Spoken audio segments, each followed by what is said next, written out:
സകല മേഖലയിലും artificial intelligence എത്തിക്കഴിഞ്ഞു. ഇപ്പോൾ ഇതാ ബ്രിട്ടനിൽ നിന്നും കൗതുകമുണർത്തുന്ന ഒരു വാർത്ത. ബ്രിട്ടനിൽ പൊതു തിരഞ്ഞെടുപ്പിൽ മത്സരിക്കാൻ AI സ്ഥാനാർത്ഥിയും. സ്റ്റീവ് എൻഡ്യൂക്കോട്ട് എന്ന വ്യവസായിയുടെ AI അഭിനയ വ്യക്തിത്വമായാണ് AI സ്റ്റീവ് സ്ഥാനാർത്ഥിയാവുന്നത്. സ്റ്റീവ് എൻഡ്യൂക്കോട്ടിന്റെ ന്യൂറൽ വോയിസ് എന്ന കമ്പനിയാണ് ഈ പ്ലാറ്റ്ഫോം തയ്യാറാക്കിയിരിക്കുന്നത്. ചാറ്റ് ബോട്ടായ AI സ്റ്റീവിന് ഒരേ സമയം 1000 പേരോട് സംസാരിക്കാൻ കഴിയും. വോട്ടർമാർക്ക് തിരിച്ചും സംസാരിക്കാം. ബ്രൈറ്റൺ പവലിയൻ എന്ന മണ്ഡലത്തിൽ നിന്നും സ്വതന്ത്രനായാണ് ഈ AI സ്ഥാനാർത്ഥി മത്സരിക്കുന്നത്. നിലവിലുള്ള രാഷ്ട്രീയത്തിലും ഭരണത്തിലുമൊക്കെ വിശ്വാസം നഷ്ടപ്പെട്ടതാണ് പുതിയ നീക്കത്തിന് കാരണമെന്ന് സ്റ്റീവ് പറയുന്നു.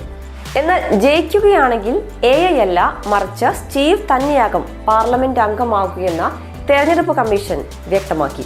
2022 മത്സരിച്ചപ്പോൾ 8 നിലയിൽ പൊട്ടിയ സ്റ്റീവിന് കിട്ടിയത് വെറും 487 വോട്ടായിരുന്നു.